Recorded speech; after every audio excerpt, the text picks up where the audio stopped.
Begitu juga Imam Al-Amudi. Imam Al-Amudi itu jadi wali itu karena dia ahli matematika. Sampai muridnya itu iskal. Ini guru saya masuk surga enggak? Kalau ngajar itu senangnya ngajar matematika. Beliau ahli usul fikih, ahli fikih, tapi senangnya ngajar matematika. Sampai muridnya sanksi ini masuk surga enggak? Walhasil dalam cerita keramat beliau, sama ndak usah terus saya tidak percaya. Kamu tidak wali, kok tidak percaya gimana? Ribet sekarang itu. Orang kalau nggak nekuni sesuatu terus nggak percaya, ribet. Itu beliau masuk surga itu dijamin dapat surga itu karena ngajar matematika. Tapi di hati beliau hanya satu. Matematika adalah satu ilmu yang dimulai dari angka 1.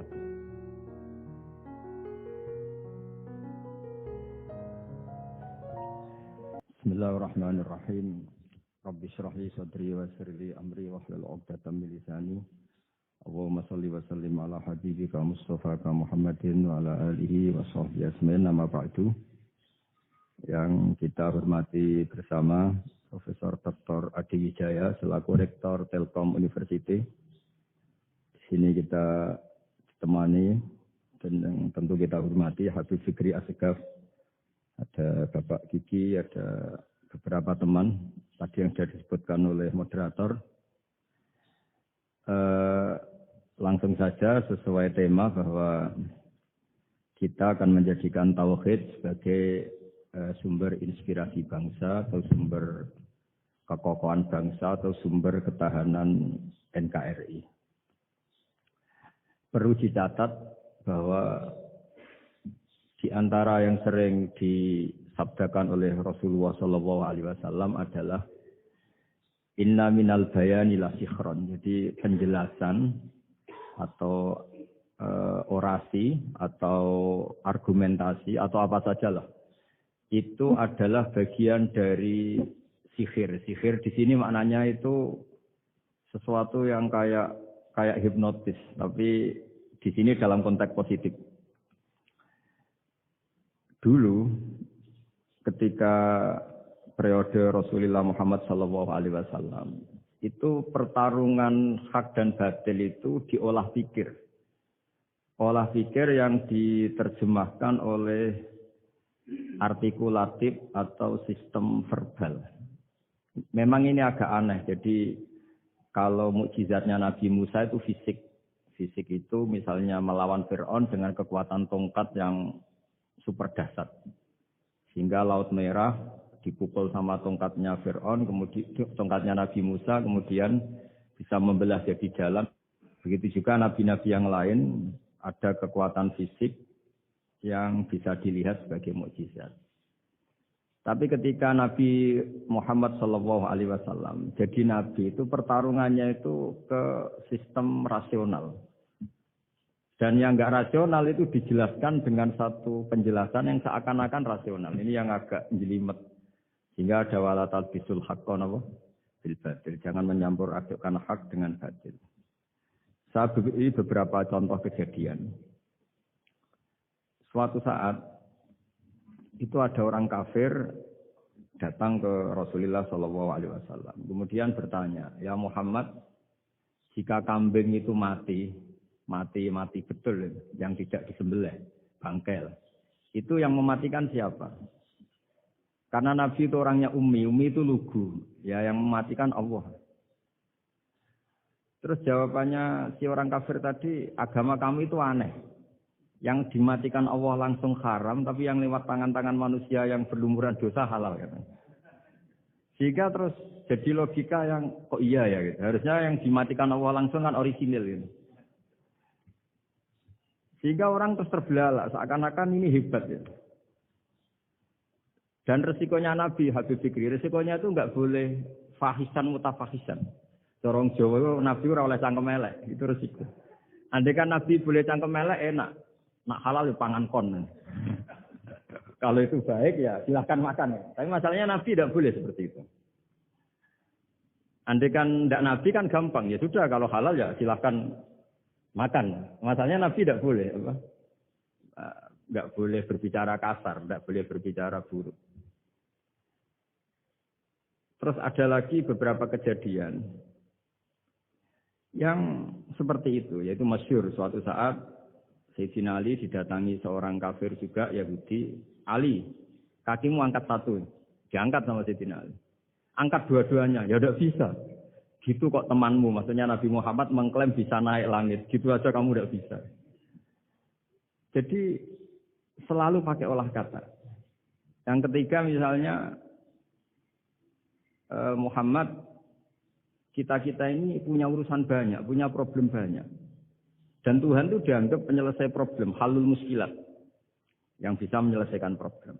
Pertanyaannya, kalau problem kita banyak, Tuhannya satu tidak cukup Muhammad. Kalau problemnya banyak, ya Tuhannya harus banyak.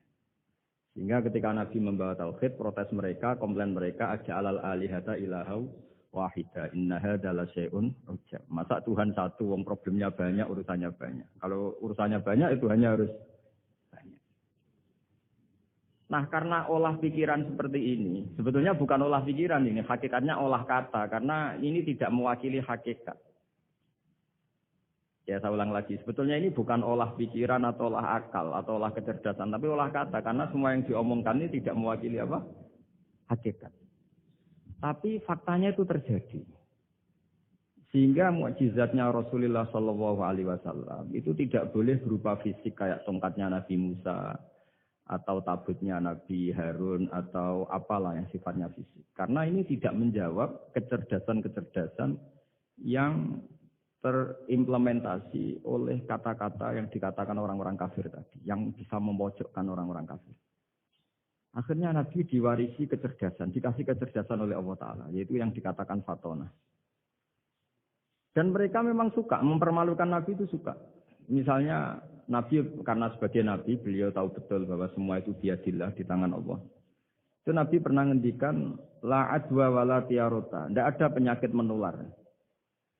Lalu ada orang Yahudi atau orang siapa saja, orang bodoh lah yang jelas ini. Ada unta yang kena penyakit gudik, kalau orang Jawa bilang gudik apa? Kalau orang itu apa? Kudis ini. Yang kena kudis ini dijejerkan sama yang waras. Ternyata yang waras sekarang jadi kudisan. Senang mereka karena bisa mempermalukan Nabi. Ya Muhammad, ini unta kena kudis. Ternyata yang waras tertular oleh yang kena kudis. Padahal kata kamu tidak ada penyakit apa? Menular. Itu problem-problem jadi Nabi di era Rasulullah Shallallahu Alaihi Wasallam, sehingga Quran datang dengan kecerdasan yang untuk menjawab itu. Makanya Nabi tidak pakai mukjizat fisik, tapi mukjizat logika. Akhirnya Nabi diajarin Allah lewat Jibril, yang dikira mereka yakin kalau menang dalam debat. Tapi Nabi balik bertanya, faman a'dal awwala. Jadi terjemahnya, kalau ini kena kudis karena tertular yang ini, lalu ini tertular siapa? Yang pertama tadi. Wah itu ahtimat dari Allah ya, maksud saya itu. Jadi dia ingin contoh yang kedua yang tertular. Dengan itu berarti ada penyakit apa? Menular. Tapi Nabi tanyanya, faman a'dal awwala. Lalu yang pertama kena kudis itu tertular siapa? Makanya kalau sekarang misalnya corona menular itu yang pertamanya dari siapa itu? Tidak tahu itu. Ya tidak perlu tahu, tidak bidang kamu. Jadi ini saya mau cerita. Jadi logika-logika yang dibangun orang kafir itu sebenarnya bukan logika, tapi olah kata. Dan orang kafir itu paling pintar. Karena mereka itu penyair. Penyair itu kalau sekarang modern mungkin mirip-mirip jurnalis atau mirip apalah. Bisa mengubah apa saja. Apa yang sebetulnya baik dikesankan buruk atau sebaliknya. Sehingga ini menyusahkan karena Nabi harus ngendikan hakikat, harus mengatakan sesuatu yang nyata dengan bahasa yang benar. Sementara mereka mengatakan kebatilan dengan penjelasan yang baik. Ini ribet kan? Sehingga dalam banyak percekcokan ya. Itu susah dicari jalan tengah karena sama-sama mirip. Kebenaran ini sama-sama mirip. Jadi misalnya yang masyhur dalam satu peristiwa besar, konflik antara Sayyidina Ali dan Sayyidina Muawiyah. Itu konflik yang nggak bisa diedarkan, gara-gara kalimat, gara-gara kata-kata. Makanya sekeras-kerasnya pedang atau senjata itu masih keras apa? Kata-kata atau polemik lah atau apalah. Karena sekarang itu agak susah membahasakan. Ketika konflik Ali dan Muawiyah, itu ada orang bilang, ya sudah, nahkum bi kitabillah. Sudah sekarang kita kembali ke kitabillah. Itu mereka megang mushaf. Mushaf ini yang saya pegang namanya mushaf. Seakan-akan itu benar, karena orang Islam harus kembali kepada kitabullah. Pertanyaannya, lalu Ali kata Ali, Fadorobal mushafa biyadihi. Sayyidina Ali nepuk mushaf ini keras sekali. Sal hadal mushaf kata Sayyidina Ali. Kalau kita harus kembali ke Quran, coba tanya ini. Mushaf ini ya, mushaf seperti milik saya ini. Akhirnya orang-orang Khawarij bilang, innama huwa warokun wa madadun. Itu hanya kertas sama tulisan. Bagaimana mungkin kita bertanya? Pas itu adalah orang Khawarij itu orang yang enggak mau ngakui Ali, juga enggak mau ngakui Muawiyah. Dan Sayyidina Ali sama Sayyidina Muawiyah sudah sadar mau bikin mediator, mau bikin solusi jalan tengah. Jadi sebenarnya dua beliau itu orang baik. Gara-gara diprovokasi orang Khawarij, terus jadi bentrok. Orang Khawarij bilang, enggak ada Ali, enggak ada Muawiyah. Yang ada adalah kitabullah, yaitu mushaf. Benar, secara zahir benar. Memang orang Islam harus kembali ke mushaf. Tapi Sayyidina Ali pinter. Sal hadal mushaf. Kalau gitu, tanyakan mushaf itu. Ketika Sayyidina Ali dan Sayyidina Muawiyah sudah sepakat bikin perdamaian.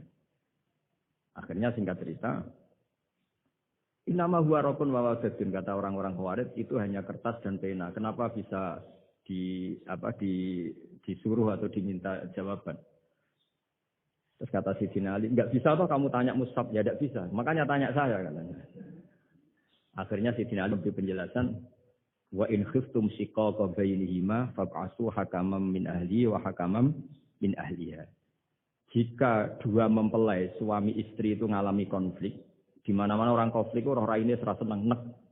Kita kalau sedang marah, semuanya lah kalau sedang marah sama istri itu orang raine serasa seneng. Jadi sing ganteng ora ketok gantenge. Ketok elek etok.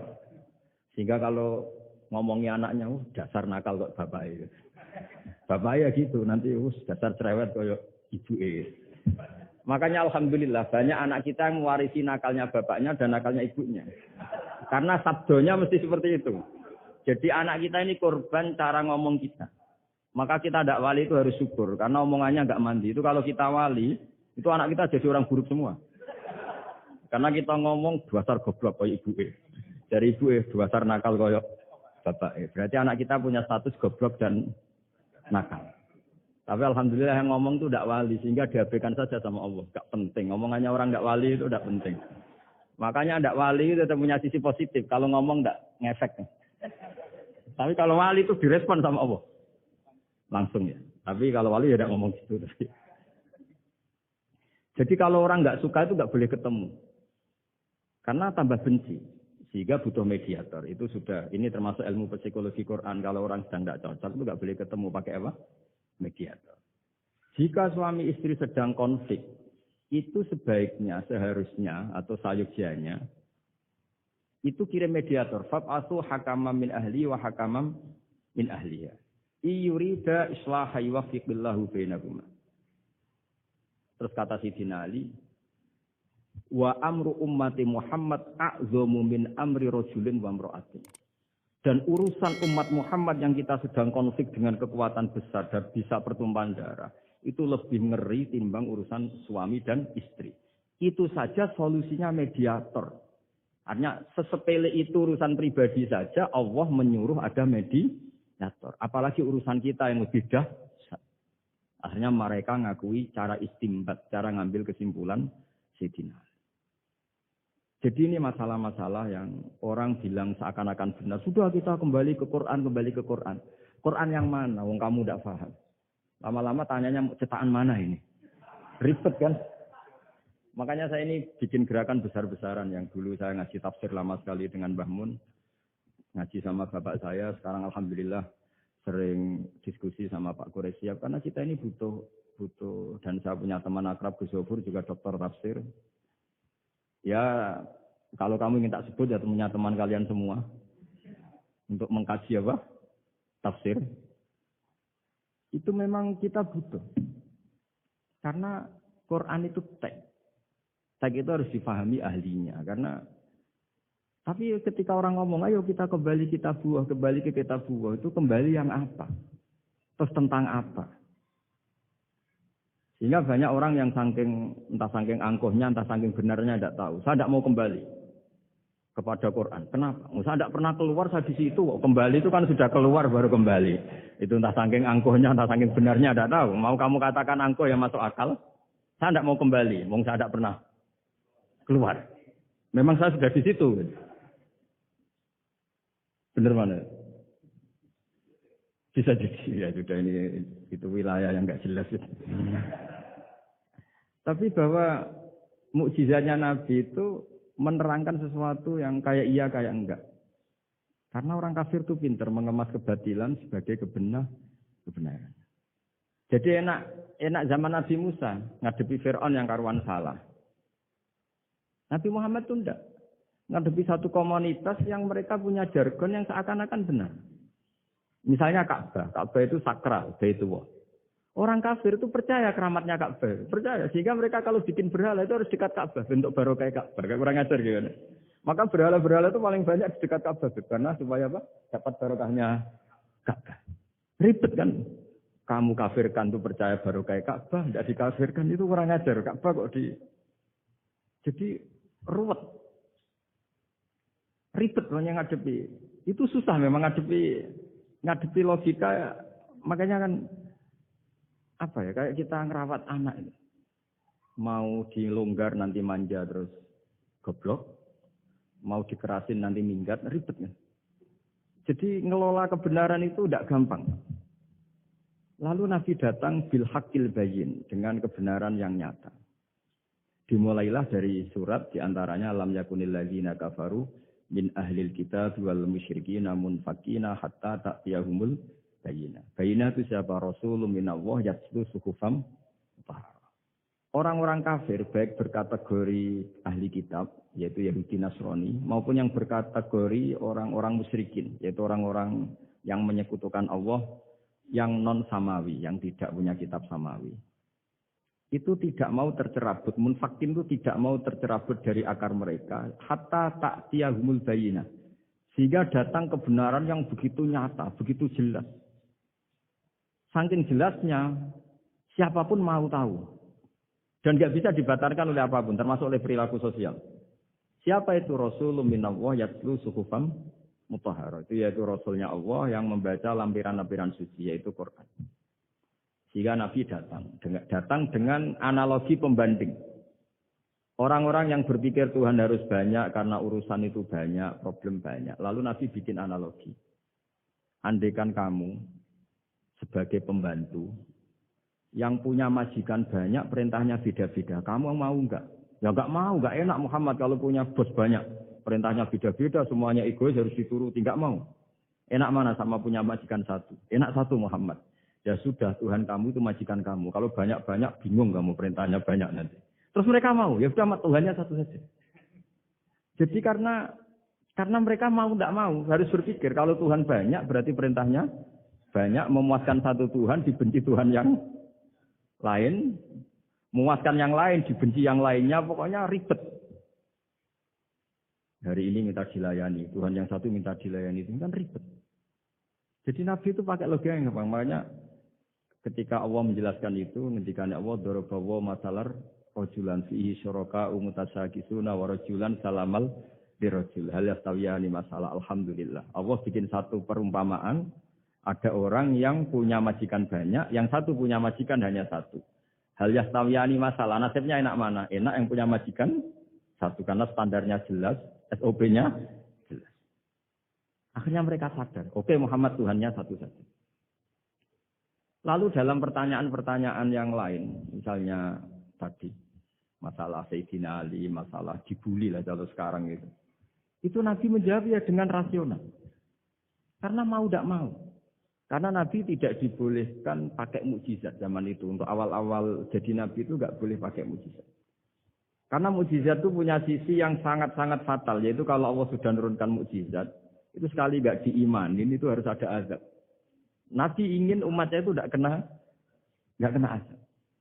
Makanya ketika Allah Ta'ala wa ma mana ana an nursila bil ayati illa an kadzdzaba bihal awwalun. Cara terjemahan bebasnya gini. Muhammad, saya tidak ngasih mukjizat kamu kayak Nabi Musa, kayak nabi-nabi sebelum kamu yang berupa fisik. Itu problemnya satu. Sekali saya menurunkan mukjizat, tren umumnya ini didustakan. Ketika didustakan, saya punya alasan menyiksa. Wong sudah tak perlihatkan sebegitu jelas kok tetap didustakan. Maka sekali saya menurunkan mukjizat, kata Allah, wa ma nursilu bil ayati illa takhwifa. Saya memberikan satu ayat itu hanya warning, hanya peringatan bahwa ini akan ada bahaya azab. Sehingga karena pilihannya itu Nabi milih gak ada mukjizat yang seperti nabi-nabi sebelumnya. Milih mukjizat yang ilmiah, yaitu Al-Quran yang kita warisi sampai sekarang. Alhamdulillah. Karena kata ulama-ulama, nah ini pentingnya penjelasan. Andai kan mukjizat kita itu hanya tongkat, maka hanya ada di museum. Kita lihat tongkatnya Nabi Musa mungkin klaimnya ada di Turki. Mukjizat tabut kita lihat lagi di mana lah tempat di museum. Tapi kalau mukjizatnya Al-Quran, itu umatnya Nabi akan merasakan nikmatnya ila yaumil kiamat. Misalnya kita dalam bersuami istri atau dalam berkeluarga atau dalam bermasyarakat. Itu Quran kalau nasihati kita gampang sekali. Misalnya wa ashiruhunna bil ma'ruf fa in karihtumuhunna fa asa an takrahu syai'a wa yaj'alallahu fi khairan katsira.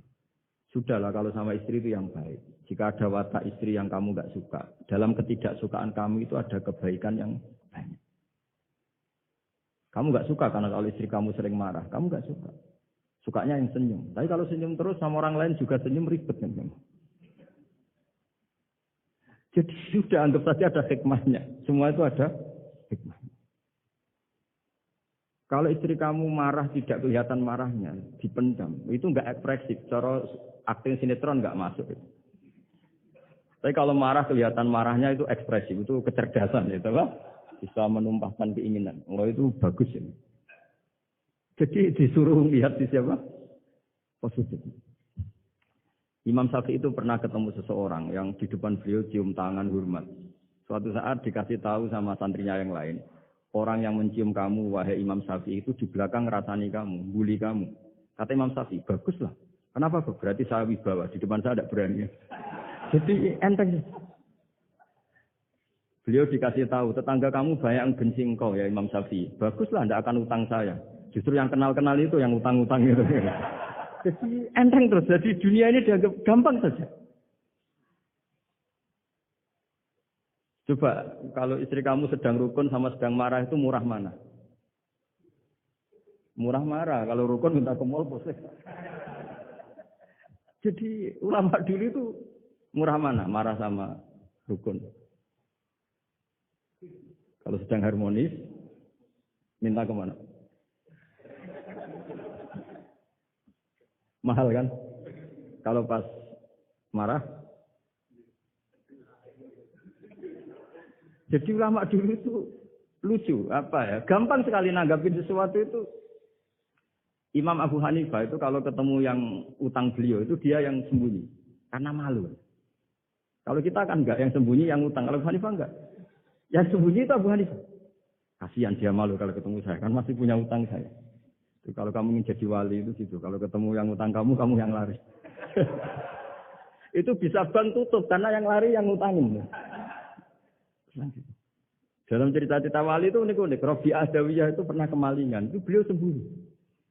Malingnya nyari apa dia sembunyi. Habis itu ditanya, kenapa engkau sembunyi? Sama lu sama malingnya. Karena rumah saya nggak ada yang bisa dimaling.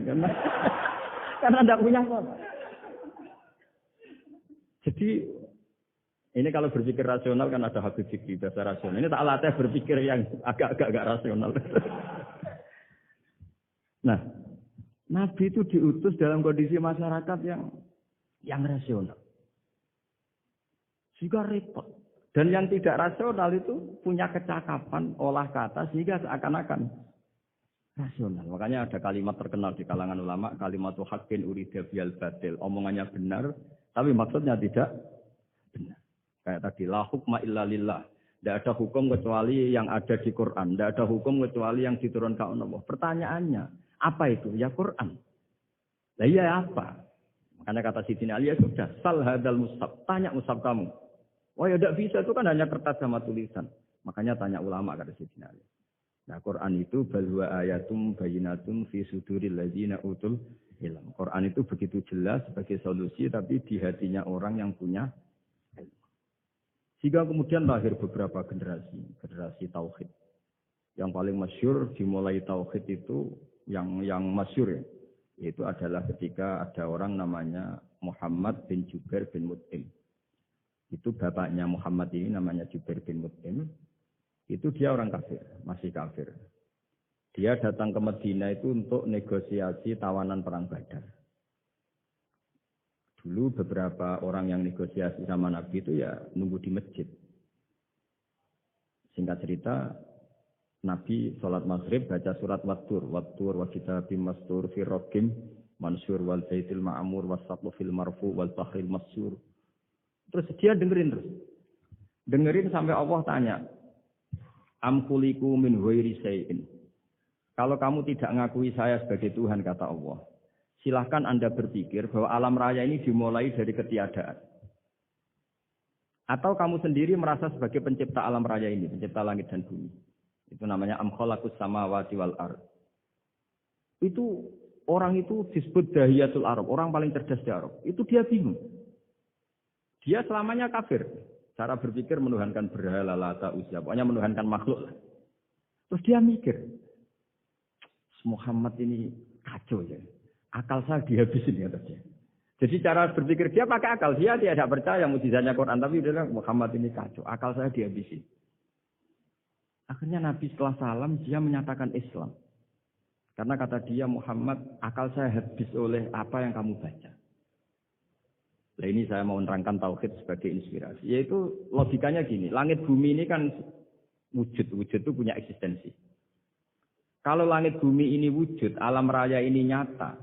Lalu kamu mengatakan sebelum alam raya ini ketiadaan. Berarti ada satu kesimpulan ketiadaan menciptakan yang ada. Itu malah gendeng bareng. Logikanya kan nggak kena. Al-adamu yakhluqu maujudan. Sesuatu yang nggak ada menyebabkan atau menjadikan sesuatu yang ada. Akhirnya, padahal pertanyaannya tadi gitu. Ya sudah, kalau kamu nggak percaya saya sebagai Tuhan, sebagai pencipta awal, sudah ada usah Tuhan-Tuhanan. Tapi ya, mari goblok bareng dengan mengatakan bahwa alam yang ada ini diciptakan oleh sesuatu yang tidak ada. Dari super, saya tidak mau goblok Muhammad, sudah iman saja, karena saya tidak mau goblok. Jadi agama ini datang dengan keceriaan berpikir. Sehingga Ibnu Hajar al-Asqalani mengatakan hadat din ja'a bil iltizat al-aqli. Agama ini datang dengan kenyamanan berpikir. Coba kalau Anda seorang profesor atau seorang doktor atau seorang ilmuwan.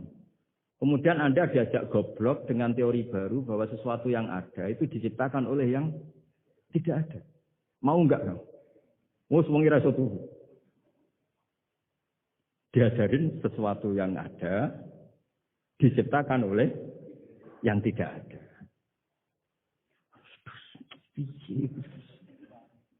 Kak keren aja. Gak boleh lurus gitu. Jadi tauhid itu. Nah, kemudian lahir ulama-ulama baru yang cara ngarang sama. Ini kitab yang dulu saya ngaji sama Sayyidina Jaimun Sibar Bahmun. Itu kemudian ulama-ulama baru, kata Yai Mbah Mun itu juga bapak saya sering pesen, orang itu harus tahu zaman. Menerangkan tauhid itu kalau ulama dulu itu dimulai dari kalimat yang mungkin yang ngaji saja bingung. Al-alam mutawayir wa kullu mutawayir hadis la budda mim. Itu sampean dengar mesti bagus jimat itu apa itu? Itu doa apa gitu. Doa jalbur rezeki apa gitu. Padahal itu logika. Tapi terus ulama-ulama modern itu ngarang seperti ini. Ini ada gambar. Ini kitab yang saya dulu ngaji sama. Itu digambar seperti ini. Maksudnya digambar seperti ini gini. Penjelasannya gampang. Sampai kalau gambar seruat apapun. Misalnya gambar gedung tingkat 5. Atau gambar gunung. Atau gambar apa saja. Buat seruat apapun gambar itu dimulai dari satu titik. Jadi hadhil awalim kulluha. Bahwa alam semua ini dimulai dari nuqtatil wujud. Ada titik wujud. Dan karena ini wujud penyebab harus bersifat awal. Makanya Allah itu selain wujud harus bersifat al-awal. Kalau bahasa pondok al-qadim. Karena tidak mungkin yang menciptakan kemudian kalah dulu dengan yang diciptakan. Begitu juga Imam Al-Amudi. Imam Al-Amudi itu jadi wali itu karena dia ahli matematika. Sampai muridnya itu iskal. Ini guru saya masuk surga enggak. Kalau ngajar itu senangnya ngajar matematika. Beliau ahli usul fikih, ahli fikih. Tapi senangnya ngajar matematika. Sampai muridnya sanksi ini masuk surga enggak ya. Walhasil dalam cerita keramat beliau, Sama ndak usah terus saya ndak percaya. Kamu ndak wali, kok ndak percaya gimana? Ribet sekarang itu. Orang kalau nggak nekuni sesuatu terus nggak percaya, ribet. Itu beliau masuk surga itu dijamin dapat surga itu karena ngajar matematika. Tapi di hati beliau hanya satu. Matematika adalah satu ilmu yang dimulai dari angka 1. 0, itu tetap dimulai dari 1. Nggak bisa. Akhirnya beliau cerita. Angka 2 atau 3. Nisbatul wahid wal isnaini ila mi'ah wa ila ma la nihayatallah. Semuanya sama. Nisbatul far'i ilal asli, kata beliau. Mbok angka 2, 3, 1000 sampai 1 miliar. Itu perbandingannya dengan angka 1 apa hubungannya? Al-far'i ma'al asli. Yaitu angka 2, 3 adalah cabang dari angka 1. Jadi alam raya sebanyak apapun, ada galaksi, ada Mars, ada apa saja, tetap dimulai dari wujud yang satu, yaitu wujudnya Allah Subhanahu wa Ta'ala. Jadi beliau menjadikan matematika sebagai alat perangkat untuk tauhid, bahwa alam raya ini dimulai dari al-wujudul wahid, wujud yang satu. Makanya qul huwallahu ahad, Allahus somad, lam yalid walam yulad, dan seterusnya. Nah, makanya ketika orang menyoal hukum adat yang menipu kita, adat itu sunnatullah yang kita lihat. Itu Quran mesti mengembalikan wahwaladzi yabda'ul khalqa tsumma yu'idu wa huwa ahwanu alaih. Sebagian di surat Yasin diterangkan ansa'aha awwala marrah. Ketika kita lama sekali, namanya manusia itu lahir dari seorang bapak dan ibu, ini lama sekali. Yang namanya telur itu lama sekali lahir dari ayam, keluar dari ayam. Yang namanya pohon besar itu mesti dari biji yang kecil. Karena lama itu terjadi, seakan-akan kita ngomong, kita berkeyakinan, tahu-tahu ada pohon besar itu mukhal. Tahu-tahu ada manusia ini mukhal. Makanya ketika ada figur yang bernama Isa bin Maryam, itu orang kafir Yahudi, itu menolak. Bagaimana mungkin ada manusia tanpa bapak? Oke, itu menyalahi prosedur lazim, protap lazim. Tapi kata Allah gimana? Inna masalah Isa indawahi kamasali Adam. Kalau Isa mokhal karena tanpa bapak, harusnya Adam lebih mokhal karena tanpa bapak, tanpa ibu. Jadi artinya apa? Allah tetap mengingatkan bahwa kudroh saya yang pertama itu menjadikan semuanya mungkin tanpa perangkat adat. Maka kitab ini yang saya baca ini, milik Said Husain Afandi ini, itu menjelaskan bahwa hukum adat itu menipu. Saya ulang lagi, hukum adat itu menipu. Ketika ayam mengeluarkan telur, telur kemudian menjadi ayam lagi. Terus kita berdebat, telur sama ayam dulu mana? Menurut Anda milih mana? Milih apa? Telur. Kalau ini, yang kubu sebelah ini. Ayam apa telur? Telur. Ayam. Ayam lahir dari. Nah, pertanyaannya begini kalau menurut tauhid. Ketika lazim kalau telur itu nanti suatu saat jadi ayam, terus ayam kemudian lazim mengeluarkan telur.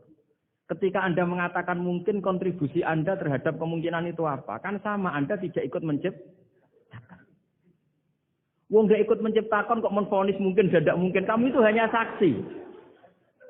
Makanya pertanyaannya Allah, loh ketika itu kamu anggap mungkin, kontribusi Anda itu apa? Kan hanya melihat. Kamu sendiri tetap tidak mampu bikin telur, Anda juga tidak mampu bikin ayam. Artinya meskipun telur jadi ayam, ayam jadi telur sampai kiamat, tetap ada kontribusi kudrohnya Allah Subhanahu wa Ta'ala. Bukan berarti berdiri sendiri. Wong kamu yang bilang mungkin ya nyatanya enggak berkontribusi. Sehingga kalau suatu saat Allah bikin telur dari batu, atau ayam keluar dari batu, bagi Allah itu enggak masalah. Tapi bagi kamu masalah. Bagaimana mungkin hewan keluar dari batu? Ini logikanya gimana? Loh memangnya ketika telur dari ayam itu logika kamu gimana coba? Kamu ikut bikin enggak? Nah ini di sini pentingnya mukjizat. Akhirnya Allah bikin mukjizat, ada satu onta besar keluar dari batu. Yaitu mukjizat Nabi Kamu memasalahkan, ini gimana onta kok keluar dari batu? Lalu kalau Allah tanya kamu, gimana telur keluar dari ayam? Ini biasa, Gusti mungkin. Memangnya kamu bisa. Berarti bagi orang yang tauhid, yang wali, keluarnya ayam dari telur sama unta dari batu itu nisbatnya sama. Sama-sama semuanya di luar kontribusi kita. Kenapa yang satu kamu katakan mungkin, yang satu kamu katakan tidak mungkin? Toh kamu sama-sama tidak terlibat. Itu cara berpikir tauhid. Artinya apa? Orang-orang wali atau orang-orang alim, meskipun melihat telur keluar dari ayam tiap hari, tetap subhanallah, subhanallah, Allahu Akbar. Karena ini keajaiban. Tapi kamu kan enggak taunya ajaib itu yang aneh-aneh itu. Makanya banyak cari kiai aneh yang gondrong, yang enggak pernah mandi, gara-gara kamu itu suka aneh itu gara-gara. Dong ini ya. Dong itu tahu ya. Jadi buat sesering apapun alam raya ini ada siklusnya. Biji jadi pohon, pohon kemudian mengeluarkan buah, buah ada biji. Semuanya yang berkontribusi hanya kudratnya Allah Ta'ala. Tidak mengikat Allah. Allah bisa bikin tanpa itu semua. Makanya Allah selalu memperbarui mukjizatnya. Termasuk ada onta besar keluar dari batu. Yaitu mukjizatnya Nabi Sallallahu. Kamu nggak boleh menyoal ini mukhal. Mukhal gimana? Karena itu nggak mungkin. Ukuran nggak mungkin apa? Kamu nggak bisa bikin kan? Sama, telur keluar dari ayam kamu bisa bikin. Sama-sama enggak. Nah di sini pentingnya ngaji ya. Makanya Allah ngendikan innallaha la yastahyi ayyadriba masalam ma ba'udatan sama faqah. Allah itu tidak malu bikin contoh nyamuk. Karena nyamuk ini mukjizat yang besar. Sudah hewannya kecil, di situ ada ususnya. Ususnya ada uratnya. Coba kalau kamu bikin nyamuk. Kalau yang santri agak nakal itu ya ada alat kelaminnya, ada uratnya. Coba jenengan bayangkan, nyamuk kecil kan? Itu ada uratnya enggak? Ada ususnya ada uratnya. Uratnya ada bakterinya. Pusing kan kamu?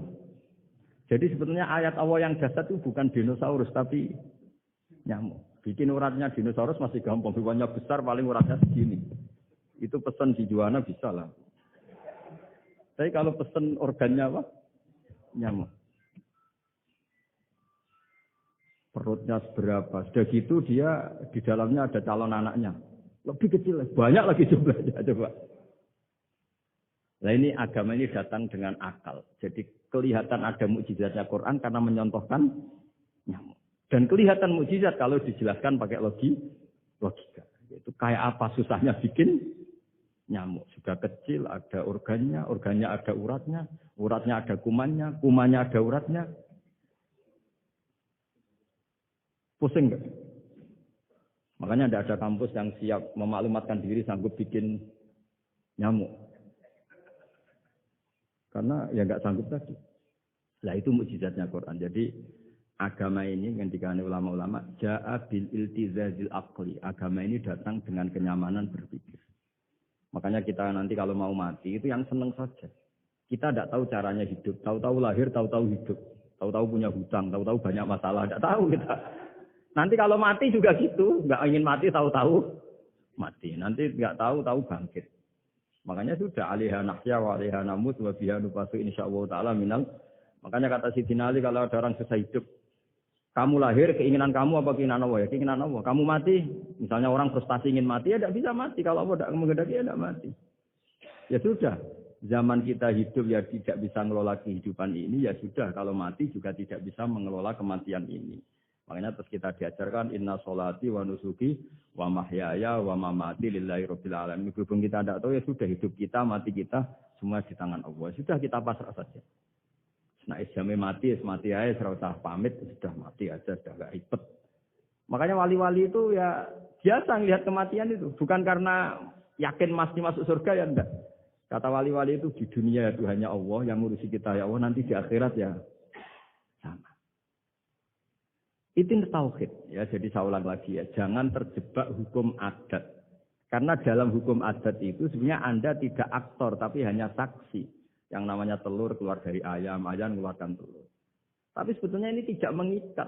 Allah bisa saja bikin hewan dari yang lain. Kayak tadi mengeluarkan untanya Nabi Soleh dari batu yang apa? Besar. Wah itu mukhal, bagaimana mungkin? Nah memangnya ayam jadi telur jadi ayam, Anda ikut berkontribusi kan enggak? Andai kan Anda menyaksikan kudratnya Allah Ta'ala di semua kejadian. Yaitu Allah bisa bikin nyamuk ada organnya ada uratnya. Dengan reputasi seperti ini maka kita akan mensifati Allah innahu ala kulli syai'in qadir, bahwa Allah bisa melakukan apa saja. Wa huwa ala kulli syai'in qadir, diulang-ulang. Sama Indonesia yang sekarang seperti ini, yang kata orang ada yang bilang terbelakang, ada yang bilang tertinggal dari Eropa. Mungkin dalam kudrat Tuhan untuk bikin Indonesia lebih makmur dari sekarang. Bisa mengalahkan negara-negara yang lain. Jadi kalau kamu ingin, tapi Indonesia banyak masalah gini-gini, bagi Allah mudah saja menyelesaikan masalah. Tetap inna dzalika 'ala Allahi yasir. Kita harus optimis bahwa semuanya bagi Allah mudah. Tapi cara berpikir ya tadi, dengan reputasi Allah bisa bikin nyamuk. Nah nyamuk sulitnya di mana ya tadi, sudah kecil, punya organ, organnya punya urat, uratnya punya bakteri, bakterinya punya organ, organnya bakteri, mungkin ada bakteri lagi. Pusing kan? Ya jangan usah dipikir kalau pusing. Ya jadi terus yang terakhir, saya mohon kalau baca Quran sebisa kita ada yang diangen-angen. Jadi Allah kalau mendorong kita mengakui eksistensinya Allah, Allah sering ngendikan yang mudah-mudah. Misalnya, saya ini yang menciptakan kamu, saya yang menciptakan kamu. Falau la tusaddiqun, sudahlah, saya ini nahnu khalaqnakum. Saya ini pencipta kalian, Bu ya.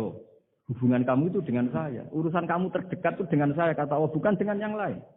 Karena saya menciptakan kamu, kata Allah. Tapi kita ini aneh, jadi manusia itu aneh. Dengan zat yang menciptakan kita tidak punya urusan. Dengan yang tidak terkait dengan kita punya urusan. Itu kan aneh. Dan Allah kalau menerangkan itu gampang.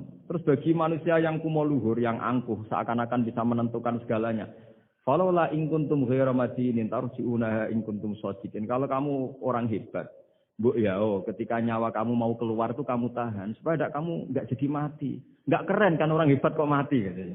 Kamu sombongnya kayak gitu seakan-akan bisa ngatur dunia, menaklukkan dunia. Ternyata kamu mati. Harusnya nggak usah mati dong. Kata Allah, falaula in kuntum ghairu madinin tarji'unaha in kuntum shadiqin. Makanya falaula idza balaghatil hulqum wa antum hina idzin tangdur. Bu ya, orang-orang yang keren, yang merasa hebat, yang biasa ngatur dunia, Bu ya ketika mati itu jangan mau. Ya, ini sensitif wilayah. Ya saya kira demikian ya, semoga lewat ngaji ini kita kembali ke tauhid yang benar lewat penjelasan-penjelasan yang akli, yang rasional. Saya pastikan agama ini datang dengan al-iltizatul akli, kenyamanan berpikir. Kayak apa susahnya kita dengan jadi ateis? Karena harus punya rumus bahwa yang ada diciptakan oleh yang tidak ada. Itu kan jadi aneh. Makanya ukuran iman sih, salasun man kunna fihi wajasa halawatal iman. Ciri utama iman itu nyaman, halawah itu manis. Karena ya itu tadi apa yang dibawa oleh Quran dan hadis sesuai akal kita. Maka masyhur di kalangan para ulama ada pepatah, laulam yakun maja'a bihi Muhammadun dinan lakana fi aqlin nasi hasanan. Kalau saja Muhammad tidak maklumatkan kalau ini agama, akal pun akan setuju bahwa yang dibawa itu hal yang luar biasa. Karena agama ini tidak lam yusodim al-aql. Agama ini tidak akan menentang akal. Liqaumi ya'qilun, liqaumi yatafak. Kalau ada orang bilang, akal saya itu menolak paham agama. Itu akalnya yang perlu dicek. Ada masalah itu. Ya, saya kira demikian. Assalamualaikum warahmatullahi wabarakatuh.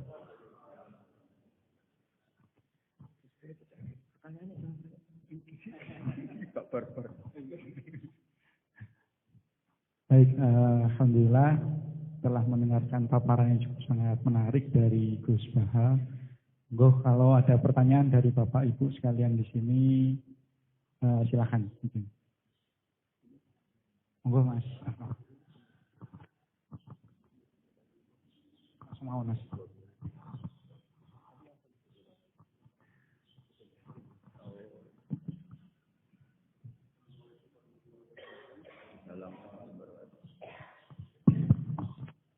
Gus badhe tanglet. Nggih. Gus, ilmu itu kan membingungkan. Semakin dipelajari, kita semakin rasa fakir. Kesimpulannya langsung ilmu itu membingungkan. Iya. Kita menurut saya jangan menurut. Tapi ilmu itu juga paradoks, Gus. Semakin dipelajari, kita semakin tahu, semakin ingin membaca, tapi kadang kita juga merasa takut dengan ilmu itu sendiri. Pertanyaan saya, apakah itu hal yang wajar, Gus? Eh, terus Gus, untuk saat ini ilmu itu banyak yang disalahgunakan. Orang yang berilmu dibuat salah dan disalahgunakan. Pertanyaannya adalah supaya orang yang benar itu tetap benar walaupun disalahkan dan disalahgunakan, guidance-nya itu apa Gus? Karena semakin kesini banyak yang nggak berilmu ngaku berilmu, yang berilmu disalahkan dan disalahgunakan. Terima kasih. Wassalamualaikum warahmatullahi wabarakatuh.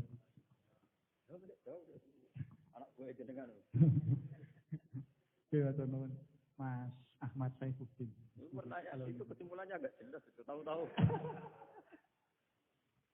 Ilmu itu menyenangkan, bukan membingungkan. Enggak, itu maksudnya gimana kok tahu-tahu ilmu itu gimana tuh? Membingungkan. Misalnya ilmu tentang apa? Iya. Yeah.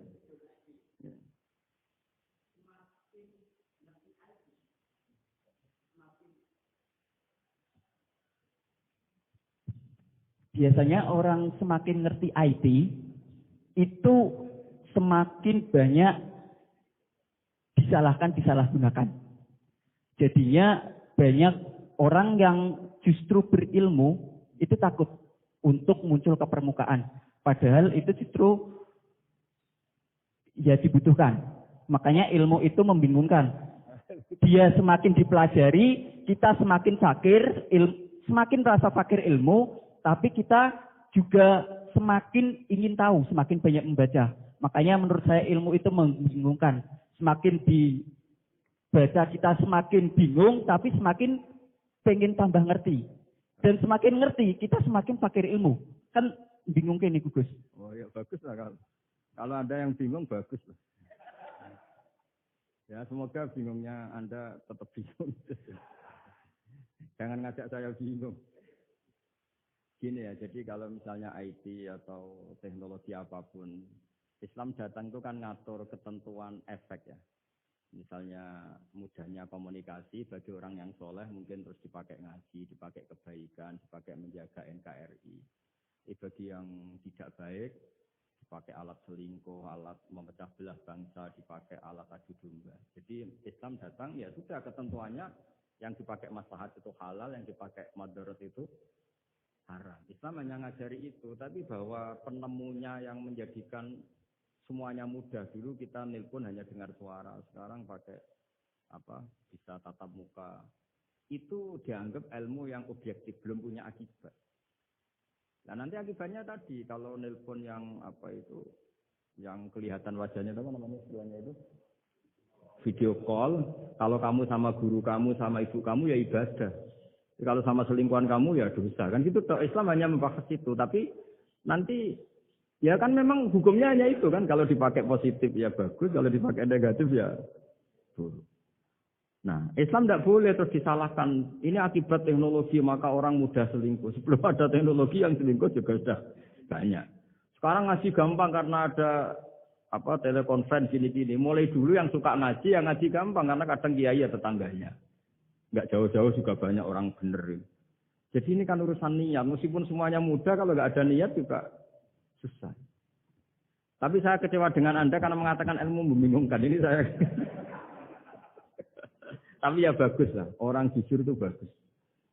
Hanya karena beliau bingung, yang aku bingung kan bagus. Jadi nilainya di jujur tadi. Tapi andaikan saya sebagai ilmu itu nggak terima diberi status membingungkan tadi itu. Tapi kalau kita yang ngaji tauhid, ngaji hikmahnya Allah. Semua yang diciptakan Allah itu ada hikmahnya. Misalnya Allah menciptakan manusia itu sebagai pemalas. Itu bagus. Bagusnya begini, kalau di bab ibadah, pemalas itu buruk. Tapi kalau andaikan Anda ditakdir punya kemampuan ahli nuklir, terus Anda tidak pemalas, setiap hari bikin nuklir yang paling dahsyat. Pertama hanya bisa menghancurkan Hiroshima dan Nagasaki, suatu saat bikin yang se-Asia. Lama-lama bikin yang seluruh dunia. Lama-lama saking cerdasnya, pertama butuh bahan besar, lama-lama hanya kecil. Ribet kan? Barokahnya pemalas. ngantor, baca koran, ngantor, ngerumpi, sehingga yang bagian nangani nuklir itu tidak pinter-pinter banget. Itu bahaya tuh kalau pinter banget itu, karena efeknya itu sama. Sekarang kan ada kacamata pinter tuh. Itu kan ketemu orang bisa merekam, kan semua privat orang bisa ribet kan. Nah agama itu ngatur yang halal ya biar halal. Misalnya begini, ada orang ke Mars atau ke bulan. Kita katakan pinter dalam konteks menjelajah alam. Tapi kalau dibalik, rakyatnya miskin butuh makan. Kemudian itu untuk biaya ke bulan. Itu bodoh apa pinter? Membiarkan masyarakatnya lapar karena biayanya dipakai naik ke bulan. Itu pinter apa bodoh? Tapi dari tidak tahu tentang bulan menjadi tahu. Pinter apa bodoh? Pinter. Tapi kebutuhannya makan kok malah naik ke bulan. Pinter apa bodoh? Ya saya juga bingung kayak Anda kalau nggak apa-apa ya memang ilmu ada sisi membingungkannya ya nggak apa-apa lah. Bingung-bingung dikit nggak apa-apa. Tapi ya kira-kira sudah bingungnya tambah.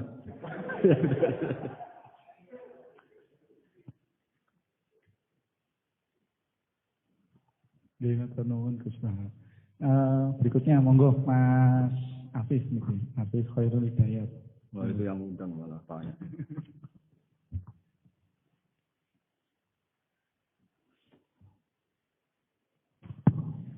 Bismillahirrahmanirrahim. Assalamualaikum warahmatullahi wabarakatuh. Terima kasih atas kesempatannya. Gus Baha izin bertanya, bagaimana cara paling efektif membendung pemikiran-pemikiran neo-khawarij di lingkungan kampus? Matur suwun. Wassalamualaikum warahmatullahi wabarakatuh. Wah itu jawabnya paling gampang. Biasanya kewajiban itu dibebankan sama yang terkait. Jadi itu tidak layak itu Mas. Saya kan kiai pesantren, kamu kan orang kampus. Berarti kewajibannya di Anda bukan di saya. Di mana-mana kewajiban itu dibebankan sama ya. Saya itu jawabannya gitu. Jadi kalau istri kamu yang rewel, jangan tanya saya, istri saya rewel gitu. Kewajibannya ya kamu cari solusi gitu. Kalau Anda punya Pak Komisaris kurang memikirkan jenengan, ya jangan tanya saya, tanya ini. Begini ya, sebetulnya kita juga kadang salah mengkategorikan. Ada neo-khawarij, ada Islam ekstremis, ada modern. Itu omongannya peneliti ya. Itu kan peneliti itu harus mengkategorikan, terus sampling ilmiah harus diputuskan ini kategori apa, solusinya apa. Tapi itu analisis. Sebetulnya masalah itu tidak sesulit itu. Ya. Kalau Allah menghendaki gampang saja. Misalnya Anda berpikir neo-khawarij, kemudian anak Anda sakit, yang ditekbir nyuwun sewu harus hutang tetangga, kebetulan yang ngutangin itu orang Islam moderat. Ini yang sering lupa, para analis itu, saya ulang lagi, para analis itu, mbok yaong regani pangeran. Saya itu sering ketemu para analis. Sering saya ingatkan, mbok yaong kamu itu regani Allah. Allah itu punya hak untuk kreasi, punya hak untuk ngatur, punya hak untuk menentukan.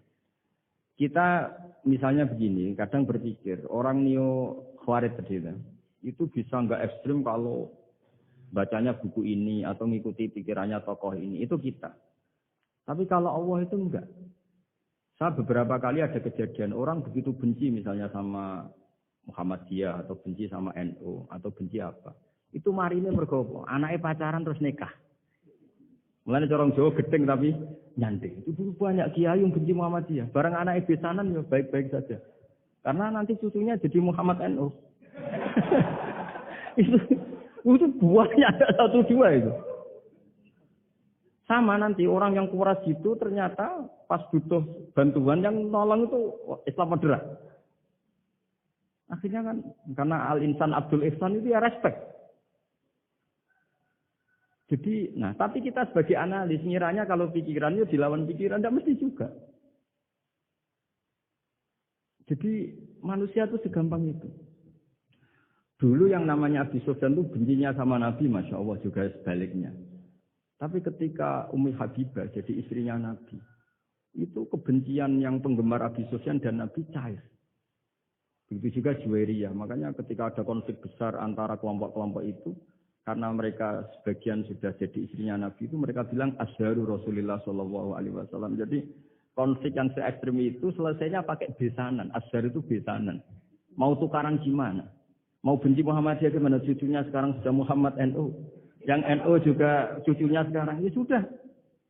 Akhirnya ya baik-baik saja. Jadi tidak usah ada solusinya. Kalau Allah sudah menghendaki nanti gampang saja. Sama jangan tanya. Lah kapan itu Gus? Belum ada Tuhan kamu tanya ya. Tanya sama Allah. Jawabannya wallahu a'lam.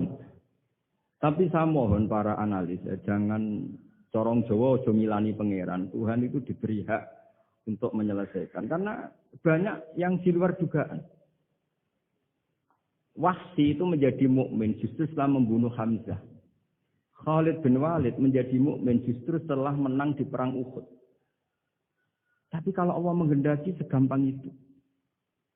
Yaitu ketika Khalid bin Walid menang di perang Uhud karena sahabat melanggar perintah Nabi harus tetap di atas gunung sementara mereka melanggar turun ke gunung. Itu Khalid bin Walid itu, wah Muhammad itu luar biasa. Anak buahnya melanggar saja dikasih sanksi, apalagi kita. Ini berarti orang yang sangat diperhatikan oleh Tuhannya. Terus dia cara berpikir begitu. Akhirnya masuk Islam. Banyak orang masuk Islam itu malah pas menyembah Tuhannya, Tuhan berhala. Itu ada orang Arab, zaman Arab dulu. Pas mau nyembah berhalanya, pas ada luwak kencing di kepala berhala itu. Terus dia, aduh punya Tuhan kok gak keren, gimana? Terus masuk Islam. Jadi dia dapat hidayah pas keliru. Kalau dalam cerita kewalian ya Sunan Kalijogo itu, dia jadi muridnya Sunan Bonang. Kenalan pertama karena begal Sunan Bonang. Pas begal malah jadi murid. Jadi kalau Allah itu punya sekian cara. Kadang kiai itu gak bisa ngislamkan orang, tapi banyak mahasiswa punya pacar non muslim itu yang islamkan pacarnya. Ribet kan kalau sudah mau apa coba itu memang. Ya sudah, Allah itu diberi hak untuk tetap Allah sebagai Tuhan itu tidak usah. Mbah Mun itu diantara yang sering dikatakan beliau itu dulu saya juga agak protes dengan tanda kutip, tapi beliau ngendikan ya saya sami'na wa ata'na. Kata beliau gini, hak so itu sing bawa agama nang Indonesia itu pegawai negeri. Yang bawa agama kemana-mana itu pegawai negeri. Saya sempat protes. Lah santri bah, mau santri karuan mau santri. Tapi setelah saya jadi kiai, ya bebas. Setelah saya jadi kiai, ini kan sudah jadi kiai betul, sudah jadi kiai betul. Tanpa SK kalau komisaris pakai SK, kalau kiai itu nggak usah SK. Setelah saya jadi kiai itu sering ada tamu dokter, ada tamu tentara, ada tamu pegawai-pegawai negeri. Itu bilang, saya ini dokter. Karena saya dokter. Kadang datang di pedalaman Papua, NTT itu kan atas nama dokter. Yaitu di puskesmas desa-desa tertinggal. Karena mereka muslim berkebutuhan Islam. Yaitu ada sholat, ada masjid, ada akhirnya dibikinkan. Dan orang ke sana, orang di sana yang mau apa coba? Itu negara. Coba kalau yang datang kita sebagai kiai. Dianggap misionaris kan. Artinya begitu juga di Belanda misalnya atau di New Zealand atau di Jerman. Saya punya banyak kawan yang kerja di kedutaan. Gara-gara persahabatan mereka duta besar, mereka muslim. Gara-gara muslim berkebutuhan bikin masjid. Akhirnya di negara-negara non-muslim juga banyak masjid dibikin kedutaan, dibikin mahasiswa. Nah, tapi kalau kita jadi analis, mungkin kita hanya agama ini diajarkan oleh ulama, dibawa oleh santri. Tapi tidak seperti itu. Nyatanya Allah dengan kehendaknya bisa saja menyalurkan agama ini lewat PNS, lewat macam-macam. Jadi Allah itu maha kuasa. Makanya kita ini hanya bersaksi bahwa innallaha ala kulli syai'in. Nah kita sebagai kiai memang bantu mengenalkan ahkam fikihnya yang detail-detail itu. Tapi kalau yang menyebarkan Islam itu Allah punya cara. Saya kemarin pas ketemu Habib Quraisy di antara yang diceritakan itu. Orang Inggris itu kadang kenal Islam. Itu ya lewat Muhammad Salah itu, pemain bola itu. Karena mereka tidak ingin ngamati kiai, yang ingin diamati pemain. Itu pertama. Itu orang Prancis itu tidak benci Islam itu gara-gara Zainuddin Yazid Zidane itu. Zizou itu loh. Itu namanya Zainuddin Yazid. Yazid Zainuddin. Kena bahasa Prancis jadi Zainuddin Zidane. Itu dulu imigran dari Aljazair itu dibenci sama orang Prancis. Tapi setelah yang membawa Prancis juara itu adalah seorang Zidane.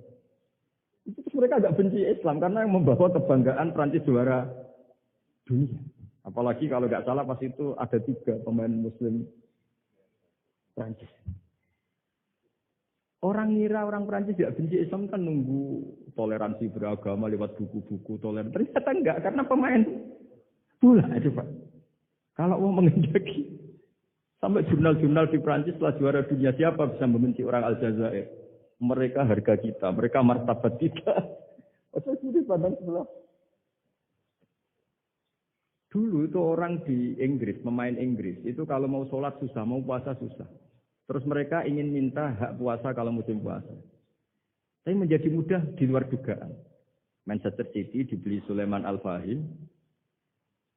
Ya sudah, mau apa coba manajernya yang punya muslim. Nah, larang sholat tak pecat. Ya akhirnya ya malah ada masjid. Pelatihnya kalau ada yang puasa, gitu. Monggo dari akan mau apa coba. Segampang itu kalau Allah mengubah dunia. Makanya disebut ya muhawwilal ahwal hawil ahwalana ila ahsanil hal. Ya muqallibal qulub sabit qalbi ala dini. Ya udah, pokoknya semua itu ya kita ikhtiar tapi tetap yakin Allah yang punya cara. Dalam sejarah yang terkenal Islam masuk Indonesia itu tidak lewat ustaz, lewat pedagang. Versi ya sejarah yang terkenal meskipun banyak versi. Gara-gara ada pedagang, mereka muslim, mau tidak mau ya tetap berkehidupan muslim. Berhubung kehidupan Islam itu menarik, simpatik, akhirnya banyak yang menjadi Islam. Jadi ya sudah seperti itu. Ya saya kira demikian. Terakhir waktunya paling. Ya sudah.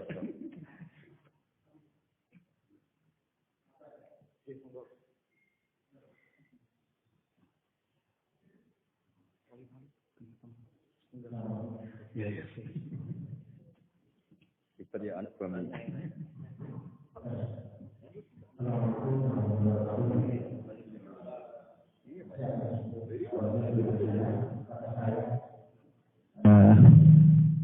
Gus saya mau tanya, tadi saya tertarik pada paparan tadi tentang masalah pengolahan emosi ya, kata saya sekitar itu ya.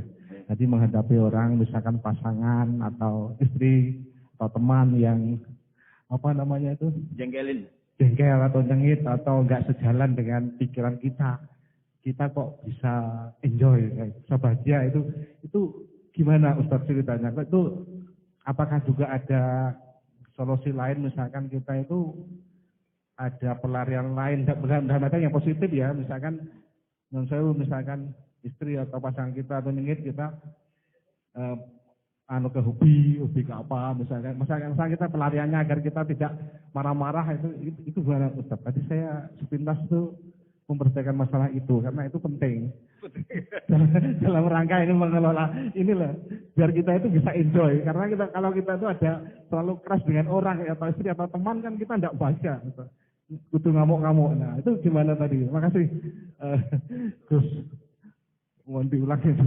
Ya. Assalamualaikum warahmatullahi wabarakatuh. Kamu didatangkan untuk mengulangi itu. Kalau enggak dipecat jadi moderator.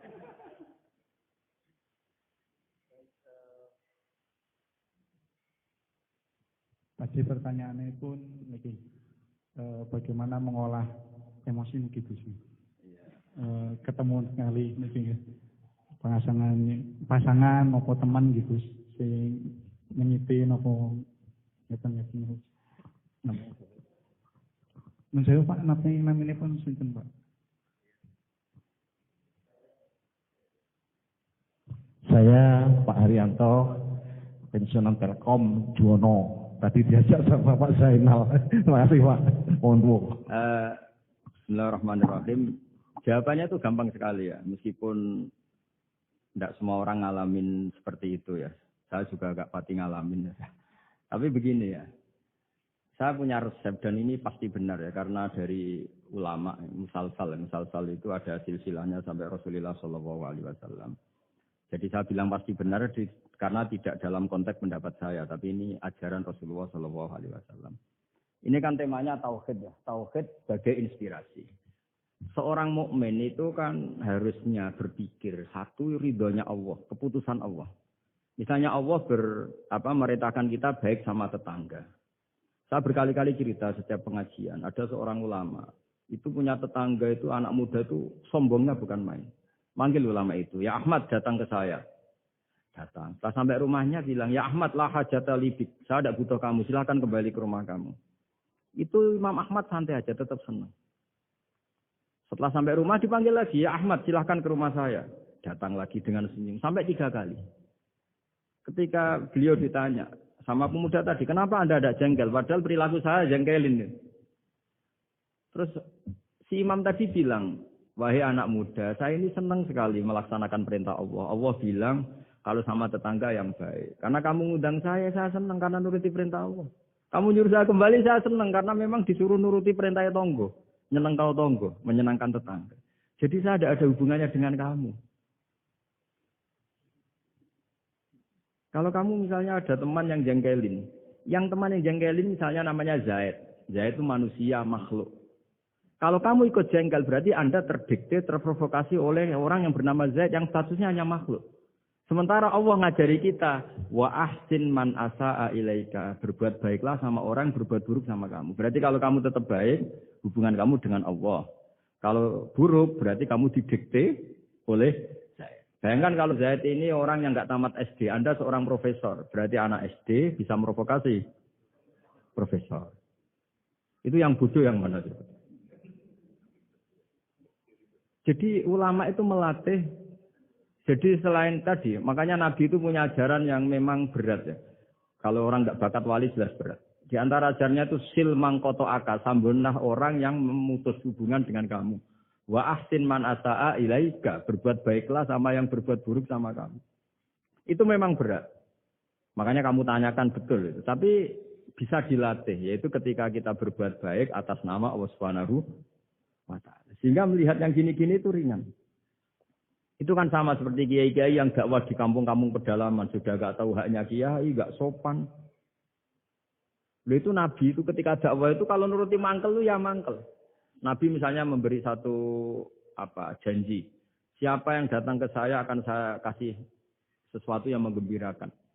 Itu orang-orang sebagian Bani Tamim bilang, ya Muhammad, sesuatu yang menggembirakan ya uang.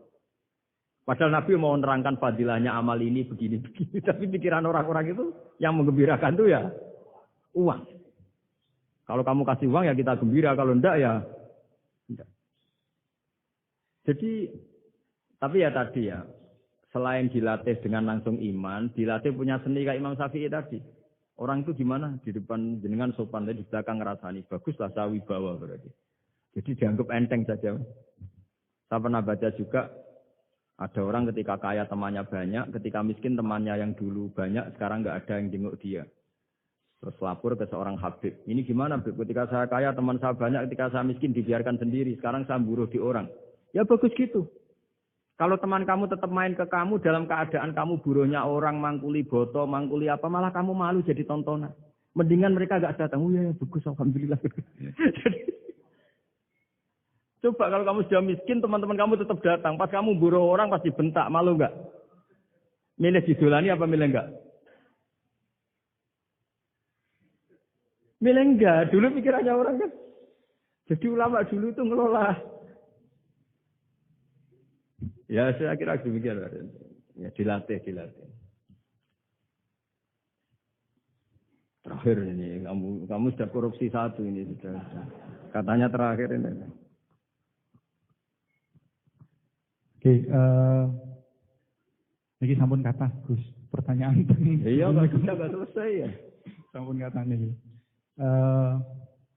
Digabungkan ya Gus. Ya enggak bisa kalau satu ya curang ya. Niki pertanyaan paling dasar mungkin Gus. Pertanyaan pertama, perbedaan antara akidah sama tauhid Gus. Apa perbedaan antara akidah sama tauhid? Yang berikutnya udah pintar nyelip-nyelipin politikus. Enggak bagus. Betul apa? Sudah selesai maksudnya. 1,5 malam. Gimana, Bu? Kata nih.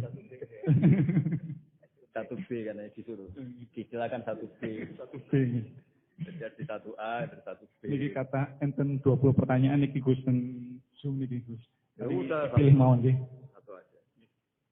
Perbedaan akidah kali tauhid. Yang kedua, bagaimana Al-Quran menjadi inspirasi dalam kehidupan, berkesempatan di mondok pesantren, sementara ada di antara kita yang belum merasakan mondok di pesantren, belajar ilmu Al-Quran, maka ada beberapa yang mengikuti orang yang berani menafsiri tapi keblinger. Jadi tafsir ayam kambing adalah ulama, atau ada yang khawatir menafsiri sendiri jadi salah. Mohon pencerahan dari Gus Bahar. Bismillahirrahmanirrahim. Alhamdulillah ini terakhir semangat sekali saya.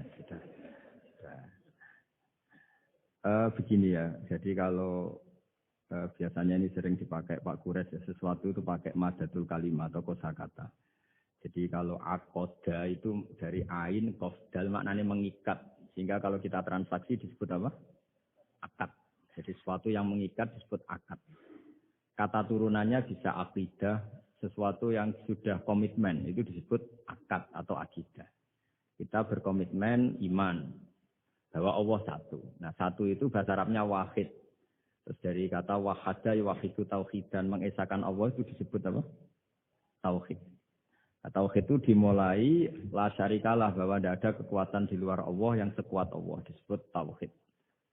Jadi akidah dan tauhid itu sama, akidah ya tauhid, tauhid juga akidah. Jadi itu sama. Makanya yang dikatakan Islam itu apa? Yang dikatakan Islam itu adalah al-i'tiqad atau al-aqidah bil janan, akidah tertanam di hati, wa nutqu bil lisan, kemudian akidah itu kita lafadzkan, kita ucapkan, wal amal bil arkan, dan implementasi fisik kita juga seperti itu. Makanya yang dikatakan iman, dikatakan ihsan adalah tadi apa? Akidahnya itu ada bil janan di hati, diucapkan bil lisan, kemudian dipraktekkan bil arkan, yaitu anggota fisik, anggota tubuh kita. Sehingga sujud itu dianggap ibadah paling lengkap, karena fisik kita ya tunduk sama Allah dengan kepala di bawah. Kalimatnya juga kalimat tunduk, subhana rabbiyal a'la wa bihamdi. Jadi makanya dilafatkan. Nah, dilafatkan itu penting supaya kuat. Makanya kita ini menyesali betul ketika ada perdebatan niat itu dilafatkan apa enggak. Itu enggak penting. Sebetulnya semua kita yang NU atau yang ahli sunnah atau siapa saja mengatakan melafatkan niat itu sunat. Jadi tidak mengatakan wajib.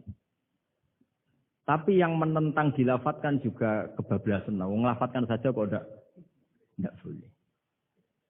Makanya dulu itu ada guyonan ketika penguasanya itu niat duhur gimana? Dijawab usolli fardhu zuhri. Salah, niat ada di hati. Barang yang satu kuasa, niat duhur gimana?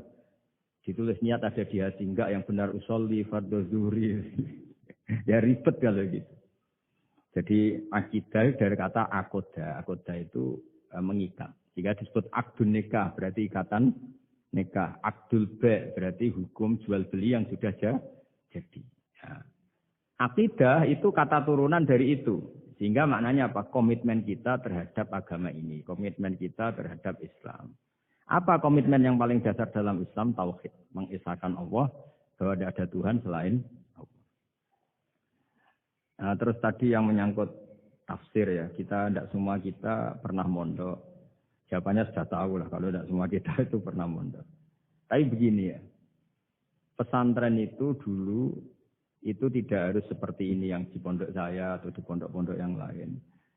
Pesantren itu adalah sistem pengajaran di mana setelah diajarkan itu dirasakan, diamalkan, dijiwai.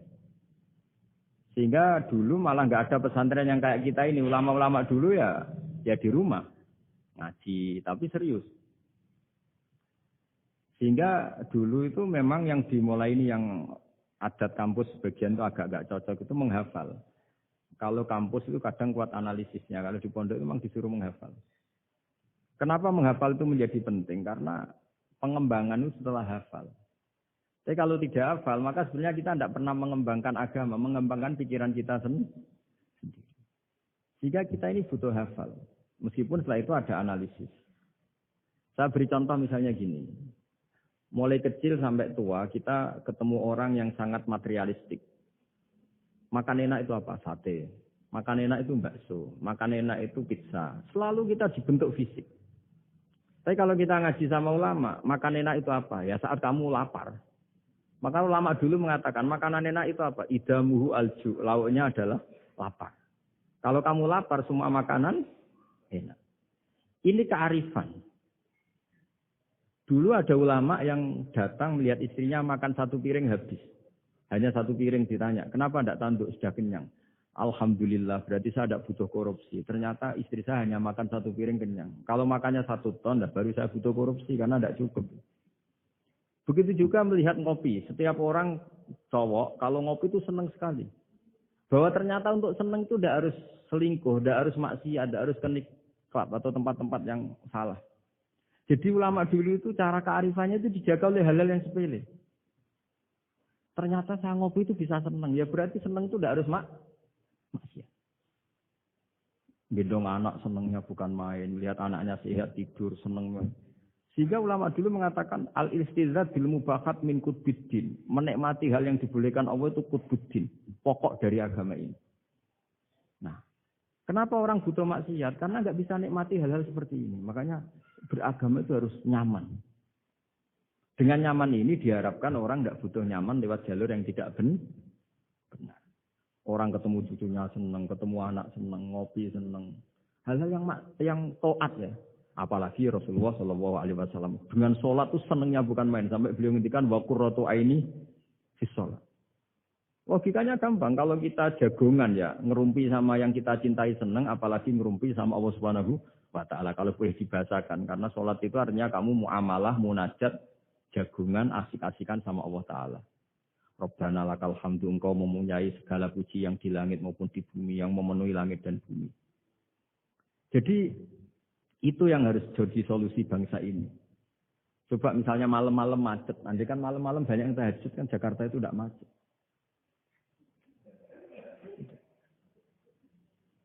Jadi ulama itu ingin menjadikan taat itu solusi. Makanya kul bi fadlillah bi rahmati fa bidzalika falyafrah.